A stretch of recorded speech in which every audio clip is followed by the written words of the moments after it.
اخلاق حسن خوی او خصال د رسول،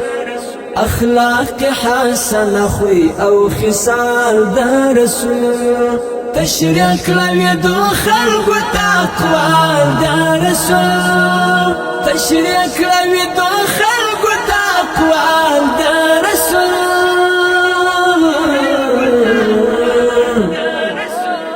اخلاق حسن خوی او خصال د رسول، اخلاق حسن خوی او خصال د رسول، تشریع کړی د خلکو تقوا د رسول، تشریع کړی د خلکو تقوا د رسول.